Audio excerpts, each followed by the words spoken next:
Hello, my name is Les Brown, Mrs. Mamie Brown's baby boy, and I want to thank you so much for joining us. You know, at this particular time, I want you to, first of all, pat yourself on the back and take the time to thank yourself for becoming involved in a process for looking at your life. If there's ever time that we need to begin to stop and think and assess ourselves, that time is now. When you begin to look at the foreclosure rate that's going on in the country and the foreclosures and the bankruptcies, and in addition to that, the violence and people losing their jobs and the level of uncertainty and fear that people are feeling. And I think there's a level of stress in the air unlike anything we've ever felt before. And so just to take the time to think, to pause, and particularly not only looking at what's going on, but asking yourself the question, how's this affecting me?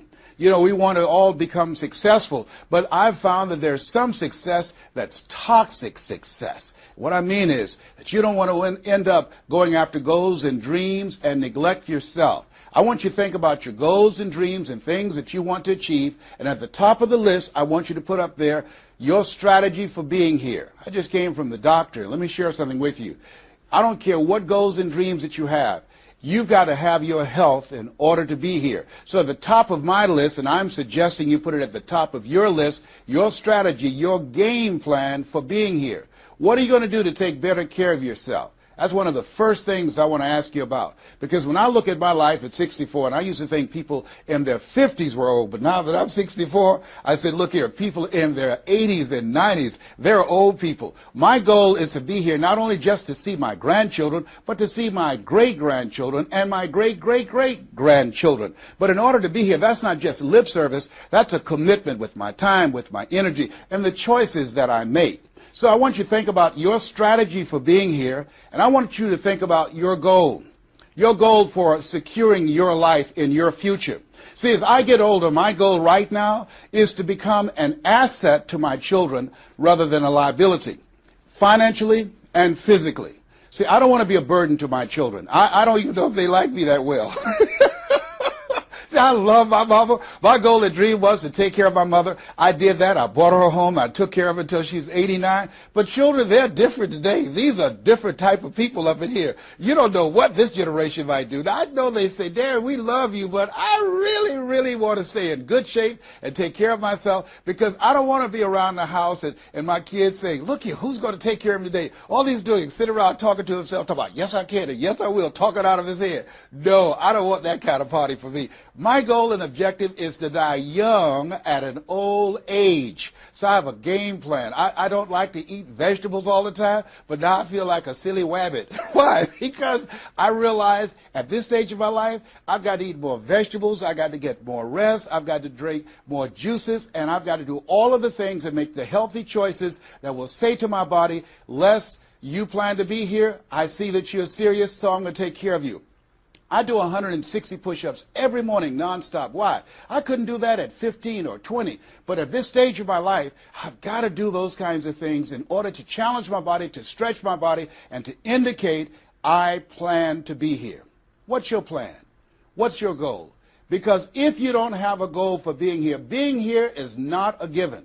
When I was a kid, we used to go to funerals of old people. I can't tell you how many young people whose funerals I've gone to. I can't tell you how many. And so, and there's something about between 40 and 60. I don't know what it is about that period in time. Between 40 and 60, if you're approaching 40, I can tell you, and you already know, life begins to intensify. Things happen to you, and things happen to people you care about. Between 40 and 60, if you can make it through that period, you can take a deep breath, because most people don't make 60. Most people don't. And why? And I think it's because people just take it for granted that they're going to be here. So I want to share with you some goals and strategies as you think about your goals. I want you to visualize yourself having optimal health. Having your right mind. I used to ask my mama, Mama, every Sunday you stand up in church and other older members of the church say, I want to thank the Lord for waking me up in my right mind this morning. Why do y'all say that all the time? She said, don't worry, son. You live long enough, you'll find out. She was absolutely right. I went in the room the other day to find something. I got in there, and I couldn't remember what I was looking for. I came out, I remembered what I was looking for. I went back in, I found it. Then I couldn't remember why I was looking for it. One of my children said, Daddy, you need some ginkgo biloba. I said, what's that? She said, something for your memory. I went down to the health food store. I was walking around. The lady said, may I help you, sir? I said, I forgot why I'm here. She said, you need something for your memory. I said, I know. So they took me over to a little section, and I bought the stuff, and then I took it home. Now, I can't remember where I put it. So when I got up this morning, I said, I want to thank the Lord for waking me up in my right mind this morning. See, if you woke up in your right mind this morning, that's a good thing. I called a friend of mine the other day, Miss Williams, said, Miss Williams, how you doing? She said, baby, I'm doing good. She said, I went to the bathroom by myself, not all myself. I said, too much information, too much information. Let me tell you something, but that's a good thing. I know about that. I've been in the hospital. I know what it is not to be able to move. I know what it is to have back challenges. I know what it is to be in pain. So this thing called life, you've got your health. Let me share something with you. That's a good thing. A friend of mine, Bishop T.D. Jakes, said, if you got a problem man or money can solve, you ain't got no problem. I can agree with that. And I learned some things going through that experience. And really, I should say, growing through that experience. My goal at that time was to be here. And trust me, it's better be seen than to be viewed. Are you feeling it, brother? Up in here, up in here. So I want you to think about your goals and dreams. And here's what I want you to do right now. I want you to say to yourself, it's possible. It's possible. And I want you to follow along with this process. As you think about your goals and dreams, I want you to write this down. I'm going to give you some strategies for maintaining this possibility mindset. I want you to write down mindset maintenance. Mindset maintenance. Let me share something with you. The easiest thing that I do every year is to live my dream. That is, helping people to realize their potential, to step into their greatness, challenging themselves, reinventing themselves, to start their own businesses. I've helped over 400 people earn millions of dollars. The easiest thing I do every year is what I do on a day-to-day basis, going into prisons and juvenile detention centers, teaching young people mindset development, how to become effective communicators, how to dress like a prospect rather than a suspect. Those are the easy things that I do. Let me share with you the most difficult thing that I've ever done in my life. And that was to believe that I could do it. That's the most difficult thing that I've ever done in my entire life.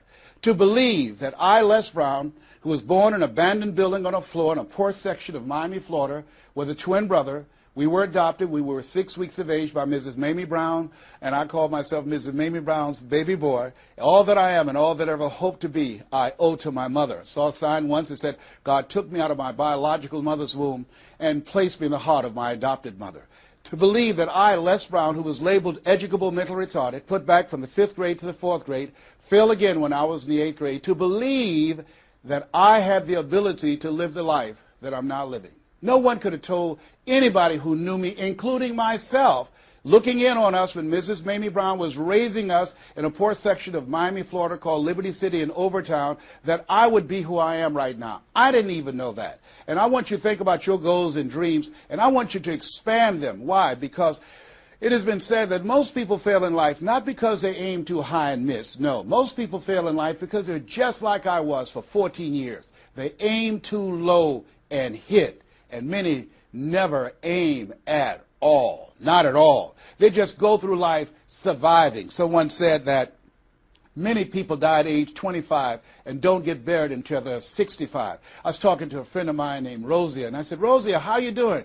And she said, let me tell you something. Life is a mess. I said, girl, what are you talking about? She said, my life is a mess. She said, you know what? She said, I just was sitting up here thinking, I haven't lived. I haven't lived. She said, I've been working hard all my life, paying bills and taking care of my children, and my children are gone, and I've just been thinking, I haven't done anything. She said, when I die, I don't want when people view my body, I don't want them to say, oh, she had a funny expression on her face. I said, what do you mean by that? I don't want to have an expression that I'm mad, because if I died right now, I would be mad. I said, why? What are some of the things you'd like to do? She said, travel. I would love to travel. I'd like to see the pyramids. I've never been to Paris. I want to go to Paris. I've never been there. There are things that I want to see, things I want to do. She said, I want to make a difference in young girls' lives, teenage mothers. I was a teenage mother. I want to be able to make a difference in their lives and see the impact that I had on their lives. And she learned, she mentioned a variety of things. And I remember a story about a lady who went to the doctor, and she was diagnosed with terminal cancer. And she came home, and she was sitting at a table, and she was drinking some coffee, and all of a sudden, she just looked up and she said, "I refuse to die an unlived life. I refuse to die an unlived life." And she decided that she was going to live. That up to that point, her life was for her family, for her children, for her husband, but she had left herself out of the equation. Have you ever done that? I remember at a period of my life, I was going to work, and I was working on a job that I hated. And at the same time, I was praying that I wouldn't get fired. I was praying that I wasn't laid off. I was miserable. Nobody was holding a gun to my head, but I showed up every day, and I used a flimsy excuse. Well, I got to pay the bills. I've got a car payment I have to pay. I have a family. I have children. I have a car note, and I have a mortgage note I have to pay. I've got to survive. I was showing up for a paycheck. Ladies and gentlemen, that's not living. And a friend of mine said, "You know when people change?" And I said, "No." He said, "When they get to the point when they say, 'I've had it. I've had it.'" I think the only reason that you're listening to me right now, the only reason that you're watching this webinar, that there's somewhere in your heart of hearts that you've said, as you looked at your life, you said, "I've had it." And not only have you said, "I've had it," but you said also in your heart of hearts, "I can do better than this." And let me share something with you. You can.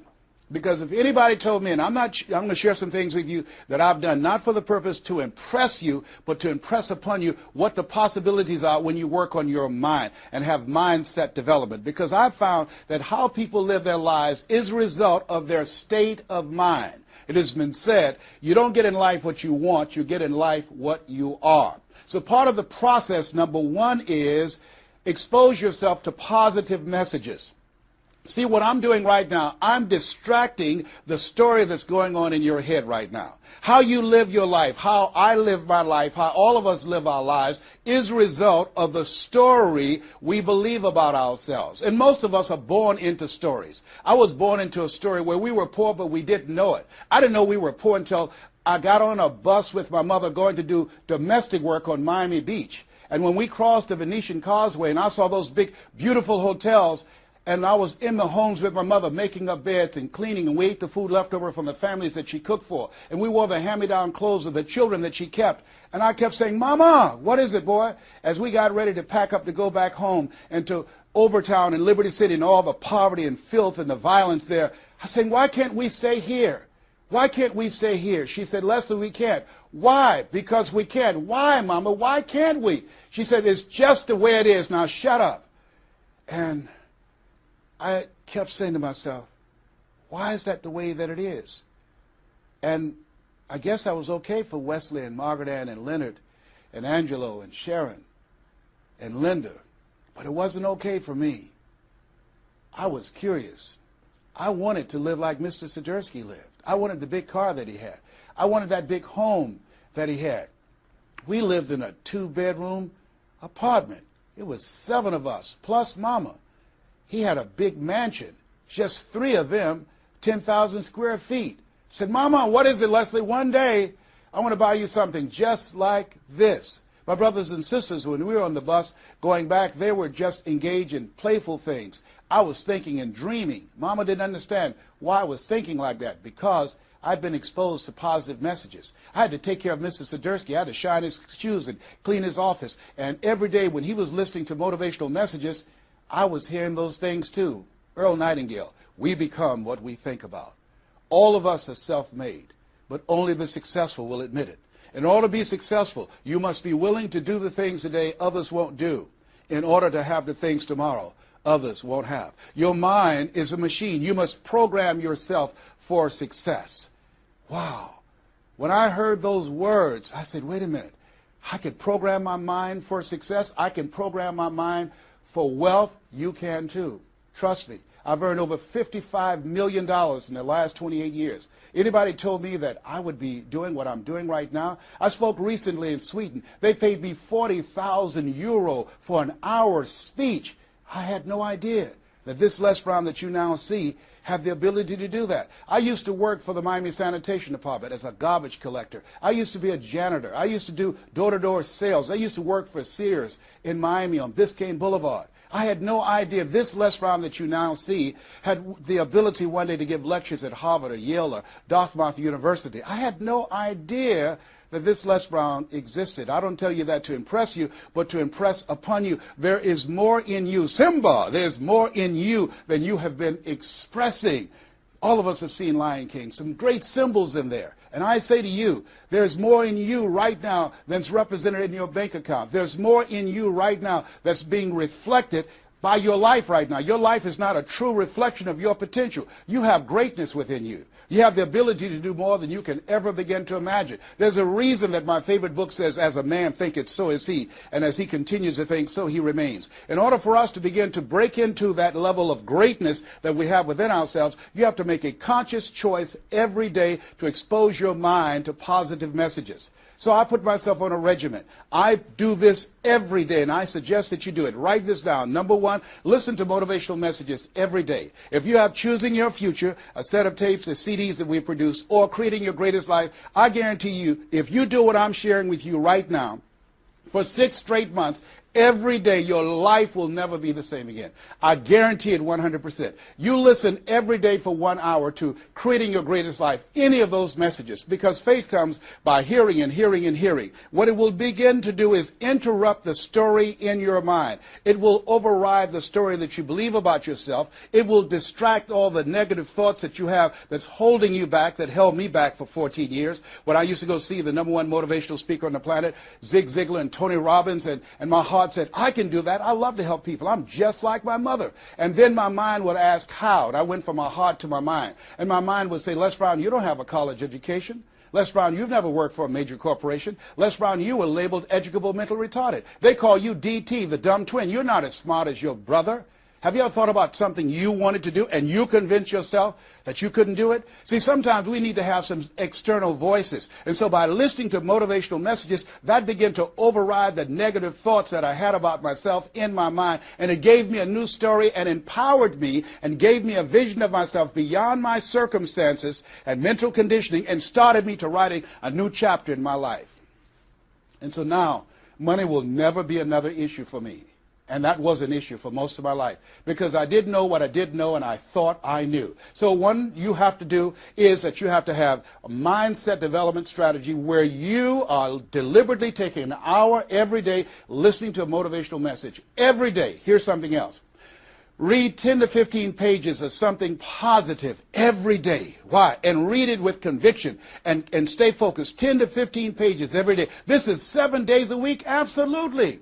Absolutely. Every day. McDonald's know that you know where they are. Burger King know that you know where they are. But every day they have some advertising. They have billboards. They have radio. They have television. Why? Because by exposing you to those messages, that will begin to impact your behavior. And it will drive you into the place to purchase what they're advertising. Now you're advertising for your greatness. And faith comes by hearing and hearing and hearing and hearing. So you want to listen to positive messages every day. You do this, I'm telling you, your life will never be the same again. And read 10 to 15 pages of something positive every day. I read 2 to 3 books a week. Why? Because I have goals and dreams of things I want to achieve. I want my life to count. I want to make a greater impact. At this stage of my life, I'm working on my children's education. A good man leaves a legacy for his children's children. So I'm working on their education at this point in my life.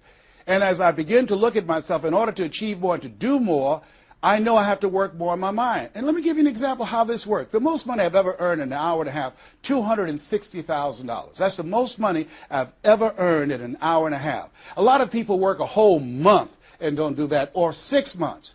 Then, and this is the next thing I want you to do.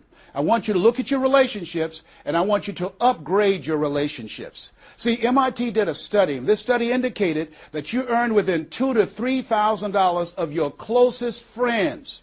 Not only did I start reading books every day and listening to positive messages, but I separated myself from my friends who did not have goals and who did not have dreams. Why? Because people rub off on you. It's called a mind virus. you earn within $2,000 to $3,000 of your closest friends. So when you upgrade your relationships, you got to ask yourself the question, who is it that I need to associate with, that I can learn from, that I can grow mentally, emotionally, spiritually, and financially? By aligning myself with another person that I can learn from. And Dr. Dennis Kimbrough said, if you're the smartest one in your group, you need to get a new group. Whoa, think about that. I was the smartest one in my group. And then one person called me who had been admiring me for years and said, Les, I want you to coach me and my trainers on how to tell a story and create value for an audience. And I want to share with you some things. I want to teach you some things, old man. I said, is that right? He said, yes. You always say you're never too old to learn and you're never too young to teach. I want to teach you some things. I said, okay, I'm open to that. Now, let me share this with you. He blew my mind. The most money, as I mentioned to you, I've ever earned, speaking to over 8,000 people in Salt Lake City, Utah, $260,000. I did an event with this individual, just over 500 people, because of what I learned from him, because I upgraded my relationships. I earned over $410,000 in an hour and a half. I was excited, but I was also depressed, because I've been speaking for 28 years. And I started thinking about all the money that I left on the table, all the hotels and plane rides, all of the audiences I spoke to, all of the money that I missed out on because I didn't know that I didn't know, and I thought I knew. I was a big fish in a small pond. I can't tell you, if you don't get anything else, you have to look at your relationships and you've got to ask yourself the question, what is this relationship doing to me? And I mean in every area of your life. When the doctor looked at me and said, you have cancer. Cancer is the most feared word in 7 different languages. One of the first things I had to do, I found out who had cancer at some point in time or was living with cancer and conquered it. I surrounded myself with people who had done what I wanted to do, who were winning at the game. See, it's very important, every area of your life. If you want to improve your health, start hanging around healthy people. They did a 30-year study and said that the reason that most people are obese, it's a mind virus. Listen to what they said. A mind virus is communicated mind to mind. That if you have a friend that's fat or you marry somebody that's obese, you have a 41% to up to 161% of becoming obese yourself. Even if they live in another state. Whoa, why? Because birds of a feather flock together. Never forget, a high school teacher, Mr. Leroy Washington, said, Mr. Brown, if you run around with 9 broke people, I guarantee you, you'll become number 10. Whoa. Think about that. Part of your mindset development, not only listening, not only reading, but you have got to look at your relationships, upgrade your relationships, and continue to evaluate them and make sure they're an asset to you and not a liability. My son John Leslie is a motivational speaker. He has a saying, who should you count on and who should you count out? See, there's some relationships that can start out real positive, and then sometimes we outgrow people. Has that ever happened to you? Have you ever outgrown someone? Somebody you used to be close to, used to be your bosom buddy, and then you haven't been together for a time, and then when you get together, you have absolutely nothing in common. Sometimes that happens with family members. My twin brother, it's a strained conversation because he's talking about, Les, did you hear who died? No, I don't get up reading the obituary column. I'm glad my name is not there. Hello, I don't care. I'm focusing on living. Our conversations are so different. Isn't it interesting how you could be raised in the same family, same circumstances, by the same parents and end up dramatically different? It's called life. Here's the other thing that's very important. Write down the goals that you want to achieve. Write them down. Put them on a 3x5 card. And I want you to use a King James Version Bible and Matthew 7:7. Ask and it shall be given. Seek and ye shall find. Knock and it shall be open unto you. I want you to write that on one side of the card. On the flip side of the card, I want you to write down one major goal that you want to achieve. And you want to read that 3 times a day. 3 times a day. What are you doing? You're hypnotizing yourself. And you're dehypnotizing yourself. What you're doing is you are dispelling the myths and all of the spells that you're living under. I think that a poverty mindset is a spell. I think that people go so far, and because they're mesmerized by life, they unconsciously stop. And you have to break that spell by constant attention. So on one side you read your goal, that one major goal, 3 times a day. Then the flip side, you flip that scripture over.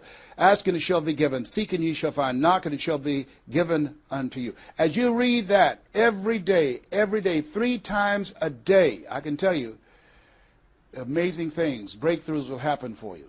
Now, we're going to take a break right now, and I want you to take the time to think about this one thing.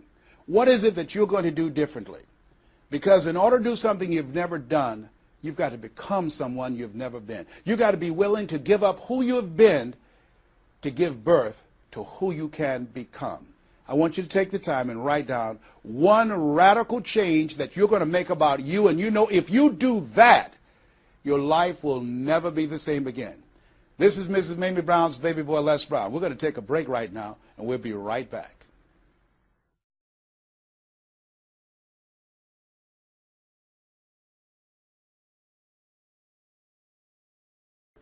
Hello, this is Les Brown, Mrs. Mamie Brown's baby boy. I hope you took some time to really go within because, see, no one knows you like you. You know what it is that you need to work on.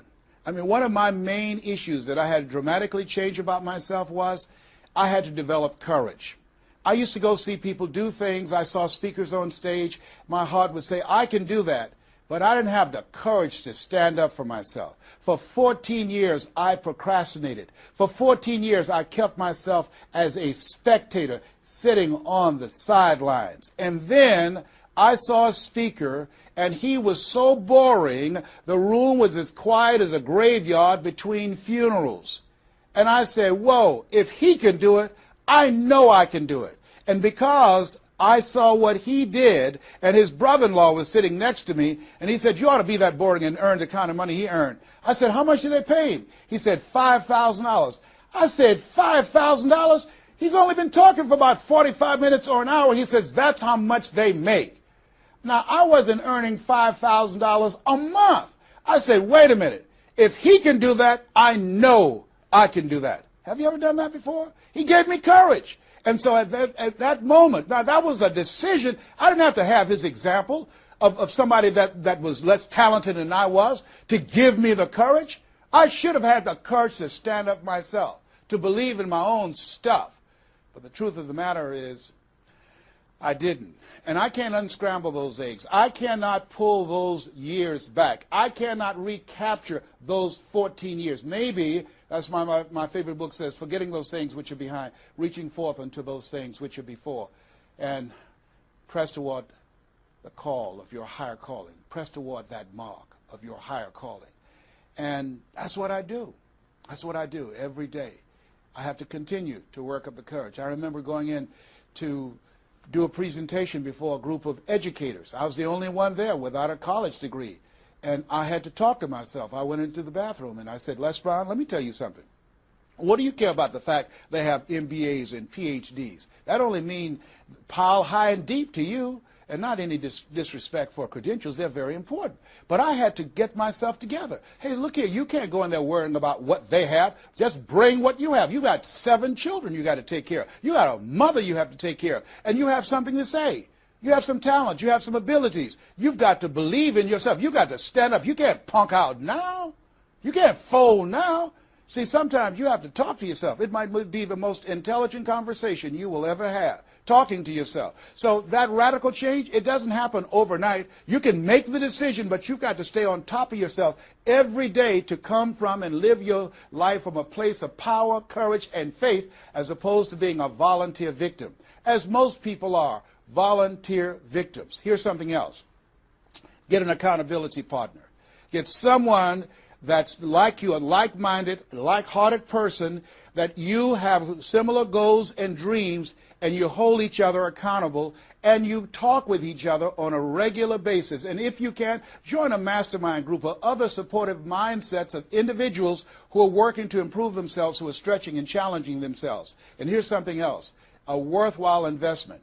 Find yourself a coach. Find someone in your industry, find someone in your area of interest that you can invest in yourself and have an accountability coach. I have a coach. I spend over $100,000 a year on my personal growth and development on my coach. Why, Les? You're Les Brown. You were selected one of the top 5 speakers in the world. You got the highest award from Toastmasters International and the National Speakers Association.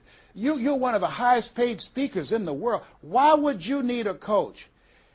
If you ever watch Tiger Woods, who everybody would say arguably one of the greatest golfers on the planet today, whenever he swings, you will see him look at the ball, and then he'll look to the right to look at his coach. If Tiger Woods needs a coach, what do you need? What do I need? Here's something I can tell you that I know. You can't see the picture when you're in the frame. You can't see the picture when you're in the frame. Most people fail because they don't know that they don't know, and they think they know. Einstein said, the thinking that has brought me this far has created some problems that this thinking can't solve. See, what got you where you are right now? Your best thinking has produced the level of money that you have, your level of accomplishment, the growth of your business, or the lack of. Your best thinking has produced that. Own that. Face that. And get some help. One of the things I teach, ask for help. Not because you're weak, but because you want to remain strong. And ask for help. And don't stop until you get it. And so take the time and find someone that can coach you. Find someone that will have the courage to tell you what you need to hear and not what you want to hear. And that's what I have in Mike Williams, who's been my coach for the past 38 years. And I shudder to think what would have happened to me. I used to be a disc jockey, Les Brown, the man about town, LB, Triple P. There were none before me, there will be none after me. Therefore, that makes me the one and only. Young and single, love to mingle, certified, bona fide, duly qualified to bring you satisfaction and a whole lot of action. I was bad, baby. Yes, I was. And this guy said, Les, you're more than a disc jockey. What are you talking about? Man, if you can entertain people and don't see them, if you can reach people, Les, through this microphone and you can't see them, what can you do if you could see them? If you can entertain them, you can educate them. You can empower them. If you can be Les Brown, the man about town, and you can swim to the bottom of the deepest ocean or climb to the mountain, the top of the highest mountain, no matter where you go, they'll be talking about me, LB, Triple P. If you can come up with all of that kind of gobbly-gob garbage, what could you do if you sat down and you started thinking and doing editorials about things that's maintaining our detriment? What could you do to inspire people to register to vote? What could you do to begin to impact public policy? You've got to get a larger vision of yourself. I said, Mike, I never thought about myself in that way. See, has anybody ever seen something for you that you didn't see it for yourself? I didn't see that for myself. Maybe that's why my favorite book says, eye has not seen, ear has not heard, nor has entered the heart of mankind what God has in store for you. Because of what he saw in me, he inspired me. He gave me a vision of myself beyond my circumstances, beyond my mental conditioning, and beyond the job where I was, because I thought I was just a disc jockey. I love that. I'm master of microphone. You drop me in any city, I can master a microphone. I can turn a city upside down with a microphone. But I had more in me than I was expressing, and I did not know it. And because of his encouragement, I became a community activist. Because of his encouragement, I started doing a talk show called Voice of the People. Because of his encouragement, when I got out of radio, I ran for the Ohio legislature, and I was elected. And because of his encouragement, I passed 14 bills my first term. Because of his encouragement, I was elected 3 times and became the chairman of the Human Resource Committee. Because of his encouragement, I became a public speaker. Because of his encouragement, I became an author. Because of his encouragement, I did a show for King World called The Les Brown Show, and they paid me $5 million, $2 million not to speak. Because of his encouragement, I produced specials for PBS, public television.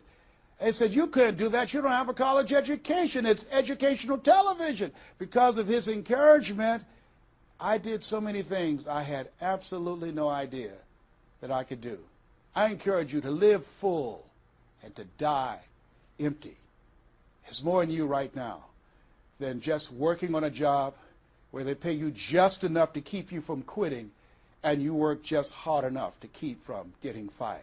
And when you make the decision and identify that key area of your life that you need to make a radical change, things will begin to open up for you.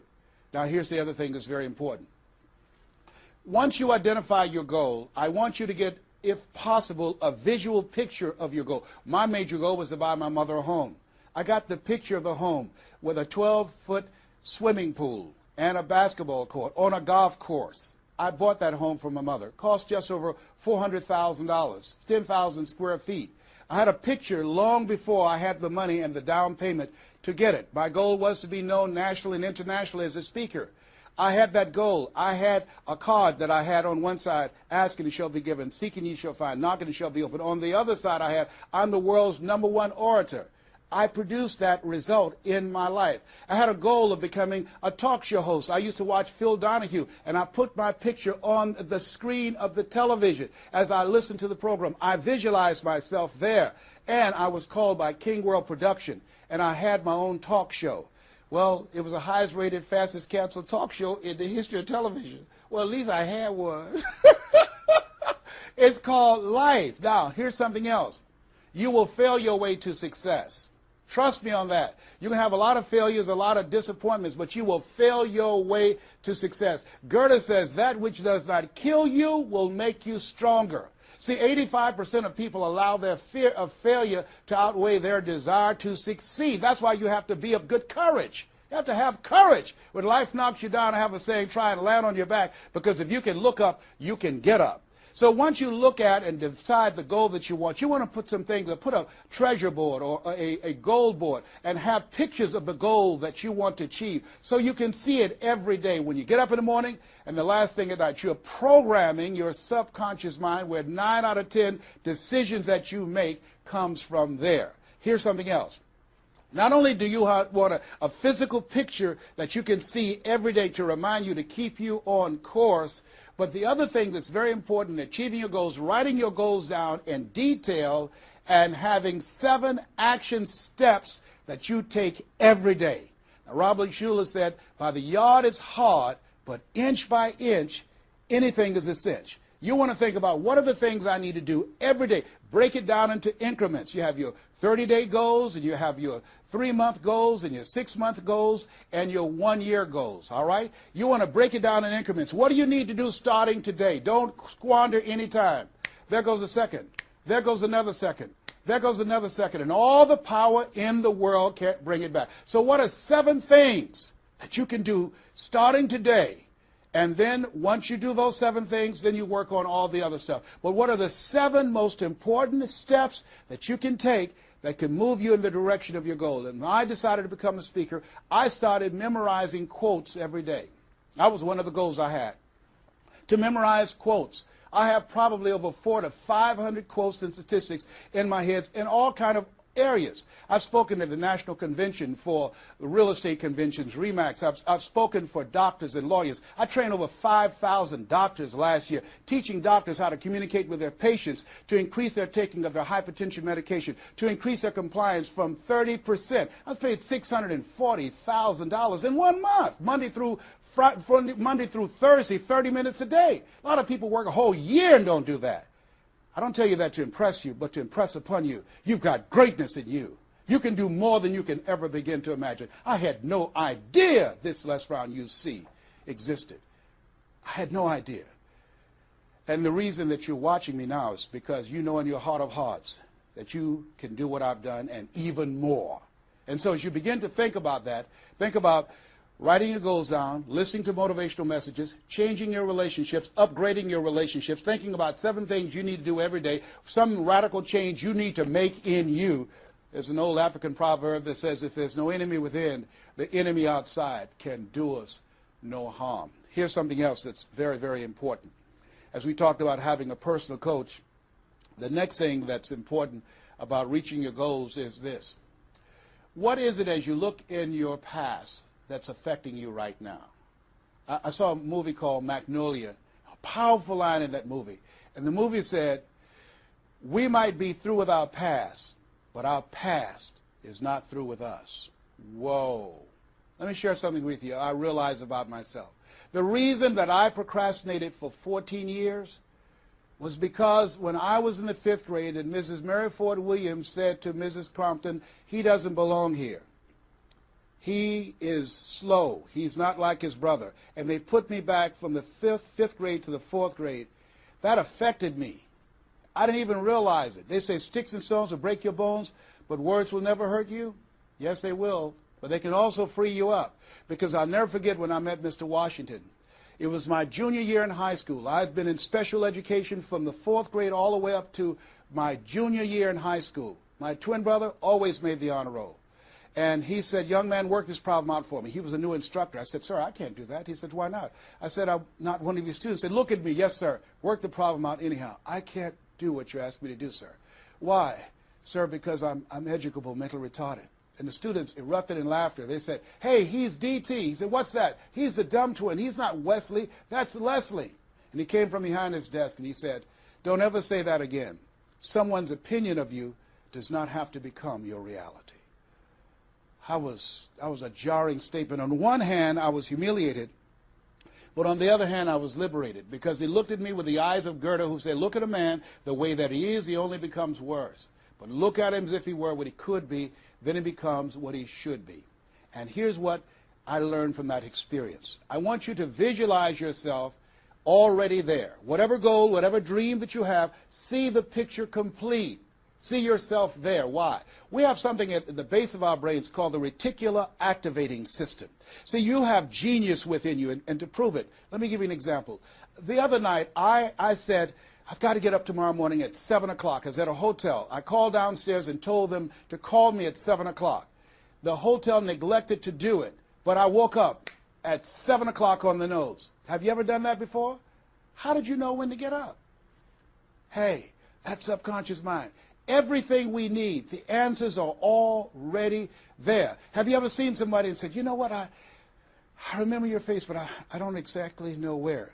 And then later on you say, hey, I know where I saw you, and it came. What happened? The conscious mind sent that thought to the subconscious mind, and it pulled that information up and gave it to you. Now, when you begin to hold the vision of what it is you want to achieve, you stimulate what is called the reticular activating system. It's a network like group of cells at the base of your brain. Let me share with you how it works. Have you ever purchased a car? No one goes to buy a car that has the same color that everyone else has. Has that ever happened to you before? But then once you buy the car and you drive it off the lot, you start seeing it everywhere. Say, hey, where did this come from? Let me tell you what happened. You made an investment. And because you made an investment, that piqued your awareness, that stimulated your reticular activating system. Another case in point. I was at a party with a friend of mine, and we were dancing, and music was blasting. And she said, wait a minute, my son is crying, he's at the door. I said, your son's not at the door, because even if he were, you wouldn't be able to hear him. And she stopped, went to the door, opened the door, and there her 4-year-old son was at the door. How did she hear it and I didn't hear it and the other people dancing? It wasn't our child. It was her child. Her reticular activating system picked up his whimpering sound. And I'm saying to you that you have that in you. When you focus on your goals and dreams and you visualize it complete, it will stimulate the reticular activating system and it will lead you there following all the other things that we suggested. Now, not only is it possible you can live your dream, it's necessary that you change relationships, that you get a coach, that you meet with other like-minded people that will hold you accountable, that you write your goals down, that you have 7 steps that you do every day on your goals to monitor and see where you are. But you've got to take full responsibility. If everything works out for you, fine. If you have the money, fine. If you can get the help and support of friends and family members and your spouse, great. But if you don't, all of those things are minor things. The major key to your reaching your goals is you. Nobody's going to work on your dream harder than you.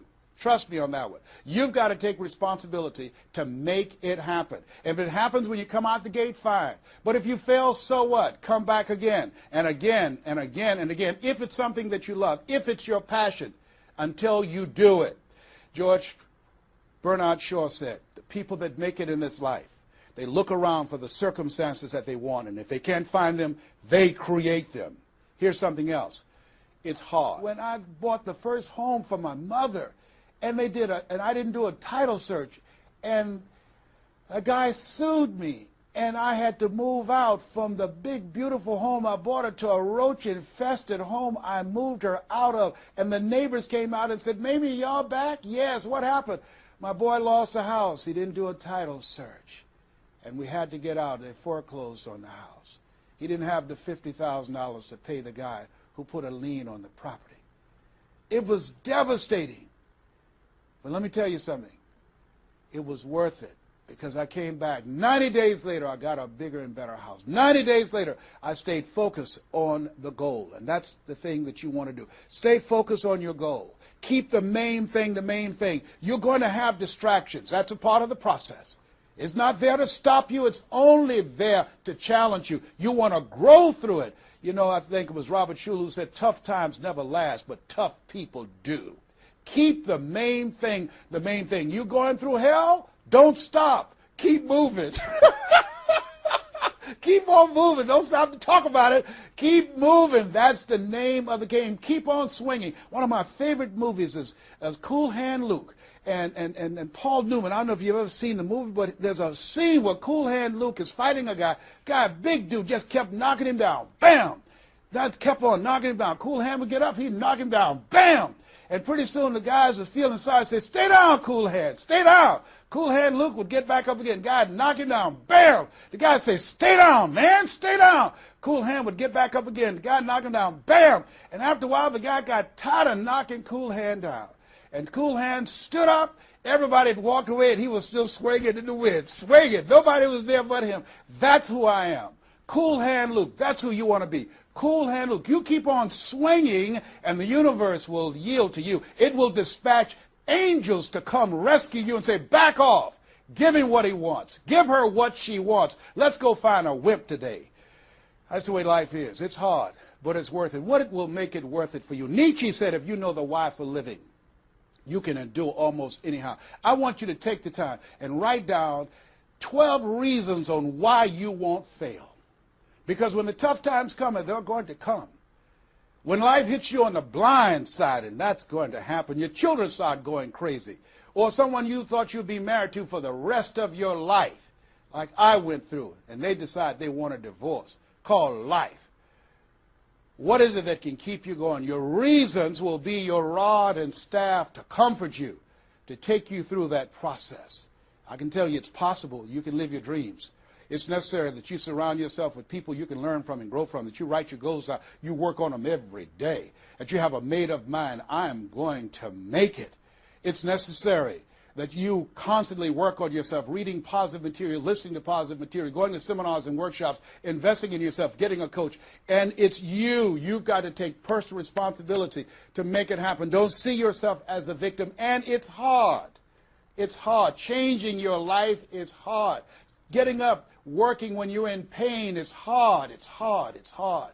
Working when you are trying to make something happen for you and the family, and you go home and you're facing a living hell where you need to refuel and replenish yourself mentally and emotionally and spiritually, and you got a battle in your home base. It's hard to keep your spirit up. It's hard. And people don't see the vision. They don't believe in you. They say, "Oh, you can count on me," and they're not there. They just lied. They're only there when they need you. It's hard. I can tell you, it's worth it. The sacrifice that you have to make, I can tell you from my experience, it's worth it. So take the time to write down, what are those 12 reasons of why you won't give up? What is it that will make it worth it for you? And once you find that, you will create some momentum in your life, and then it's done. It's done. Stick a fork in it. It's done. Here's something I want you to keep in mind. Life is a fight for territory. It's a fight for territory. And once you stop fighting for what you want, what you don't want will automatically take over. I want you to read that. I want you to memorize that. I want you to put it someplace where you can see it. I want you to keep that in mind. Life is a fight for territory. And once you stop fighting for what you want, what you don't want will automatically take over. Once you stop fighting for financial freedom, I am cancer-free, I'm debt-free, and I'm drama-free. I have the faith to call forth those things that be not as though they were. I'm fighting for my peace of mind. I'm fighting for my freedom. I'm fighting for my children's children's children. I'm fighting to create a brighter tomorrow. I'm fighting to make a difference in life. I'm fighting to make my print, to leave my mark. I refuse to die and unlive life. And that's what you are doing right now. You're saying to yourself, I refuse to die and unlive life. I want my life to count. I want my life to mean something. I want not to be a burden to anybody. I want to control my own future, to write my own check, to control my own destiny, to do what I want to do when I want to do it, not to answer to anyone else but myself. You have it like that. The only reason you're watching me is because we're cut from the same cloth. We're branches of the same tree. The only reason you take the time to invest in your time, your money, and your energy to just stay here and focus right now, because you feel me in your heart. Where your heart is, there your treasure is also. As a man thinketh in his heart, so is he. And I say to you, keep in mind what I said. Life is a fight for territory. And once you stop fighting for what you want, what you don't want will automatically take over. Jim Rohn said something I love. He said, when the end comes for you, let it find you conquering a new mountain, not sliding down an old one. No. Life is too short and unpredictable, as Helen Keller would say. Eat the dessert first. Don't let it find you sliding down the same mountain. I don't know what your goals are. I don't know what your dreams are. Here's what I know about you. You have greatness within you. Here's what I know about you. And I don't even know you, but based upon my own experience, you were chosen on purpose for a purpose. 1 out of 400 million sperm. You have greatness within you, but greatness is a choice. It's not your destiny. It's a choice that you have to make every day. Choose ye this day whom ye shall serve. The mediocre part of yourself or the greatness that you were chosen for. This has been Mrs. Mamie Brown's Baby Boy. I hope you've gotten some value out of this. It's been a plum-pleasing pleasure as well as a privilege. God bless you. God bless your dream. And God bless the greatness that is in you. The world needs you, and we need you now. And so it is.